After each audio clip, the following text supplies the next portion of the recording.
Kids, today I want to tell you the story about how I Met Your Mother taught me the laws of the universe and how to manifest. How did I go from a friendless, insecure teen to an award-winning filmmaker with great friends, the love of my life, and my dream job? The year is 2010.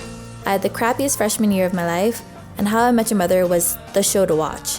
The amount of legendary and awesomes, bros, and what-up references were aplenty. But objectively, I really did enjoy the show, and I still do. Until around season 9 and the very last episode. But that's a story for another time.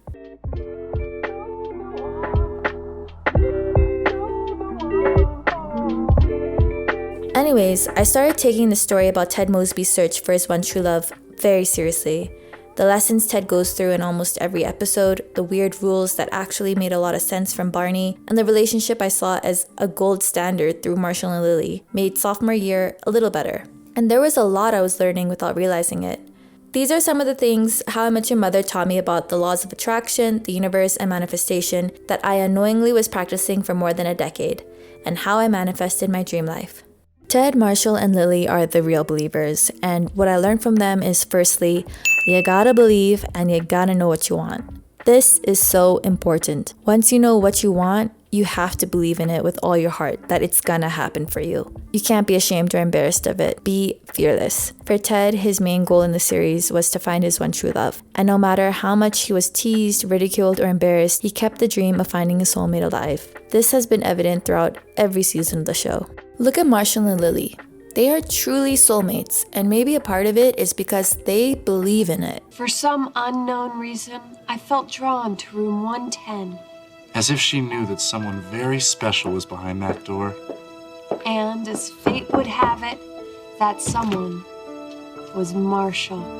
In the episode where they talk about how Marshall met Lily, the both of them are adamant that it was fate that brought Lily to knock on Marshall's door. However, Ted is certain that Lily subconsciously knocked on their door because the night before, he and Lily had made out and he told her what room he was in. Even with all the signs pointing towards them having made out, Lily and Marshall believe that that didn't happen and that fate is what brought them together. Even Ted thinks that they're wrong, but chooses not to fight it. Years later, Ted is once and for all proven wrong. The both of them had made out with different people that night. It reminds me of the recent story with the bald eagle who was nursing a rock. Everyone thought the bald eagle was crazy, but out of nowhere, a baby bald eagle appeared. So now everyone's convinced this bald eagle manifested a baby. It's real, look it up.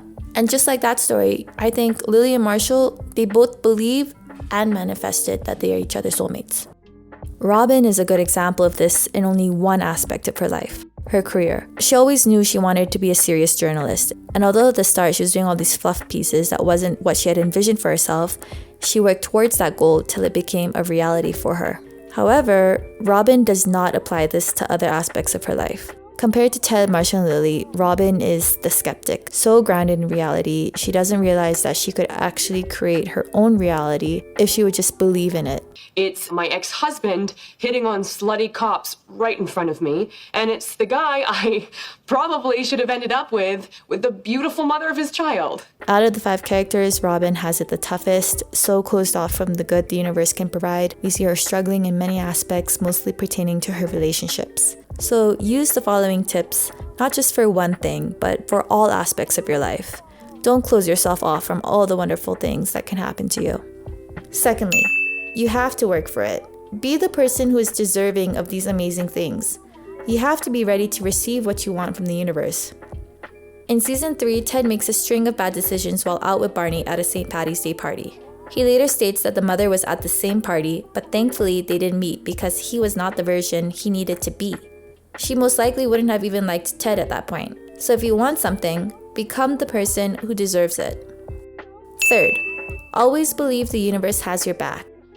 Don't get sucked down into a negative pit when things don't go your way. Instead, think of it as you dodged a bullet, or the universe is putting you back on track, or that these were mistakes you needed to make so that you could learn and grow and be the version you need to be. In season 4, Ted is left devastated after Stella leaves him at the altar. Months later, Ted runs into Stella. He realizes that Stella wasn't the one for him and that her soulmate has always been Tony. It was actually a blessing in disguise that she left him because had Ted married her, it would not have been what he wanted at all because what he wanted was to find his soulmate. Even though it wasn't what Ted wanted at the time, even though it devastated him, The universe had Ted's back and put him back on track to finding his soulmate. Then every decision you make from here on out should be in service of that. 4th, I learned from the naked man that once you know what you want, everything you do should be in service to it. You can't say you want to run a marathon but never go jogging. You can't say you want to find the love of your life but continue to date people you know aren't the one. Don't contradict yourself. Prove you want what you actually want and the universe will reward you. Guys, I just bought my dream house. 5th, manifest it, even if you look crazy to everyone else. In season 5, Ted buys a rundown house because he knows that one day his family's gonna live in it. Even though there was no girlfriend, even though the house wasn't ready, he just knew. And obviously he put in the work to make his dream house a reality. 6th. And Victoria ist wunderbar. But she is not my lebenslange Schicksalsschatz. The things that you want. But it is not quite. Be patient, because it's worth it. There were plenty of women Ted could have settled with, and yeah, he could have been happy with any of them, but they were never the one for him. Basically, you know that saying that most people hate hearing until they actually live it? When you know, you'll know. It's definitely a thing. I've lived it. I'm living proof of it. And you're absolutely sure you'll find that someday? Of course. Everyone does eventually. You just never know when or where. So don't settle, don't rush, because what you'll get out of it is worth the wait. I know that you're tired of waiting, and you may have to wait a little while more, but she's on her way, Ted. And she's getting here as fast as she can. 7, enjoy the present and be grateful. Don't live in the past, and don't stay in the future so long enough that you've missed what's right in front of you. Dream your future life up, but work on it in the present and enjoy the journey. Express gratitude for every opportunity you get. Okay. Oh! Worth it! Now, everything didn't come to me overnight, but I really do believe that everything did change the day my thinking changed. The day that I believed in myself and in the universe, and all these things are possible for me and that I deserve it. It's something you need to work on all the time. You have to keep the faith in believing in yourself and not being ashamed of wanting what you want. You have to work towards your goals, being patient with results, changing your perspective and remaining positive, in the thinking that not everything is a setback but could actually be in your favor. And just maintaining this trust in the universe and yourself. And lastly, another thing that this show's taught me is that there really is no such thing as a coincidence. How much your mother came to me at the perfect time when I was growing up and gave me the tools I needed to create a better life for myself. And likewise, it's not a coincidence that you came across this video.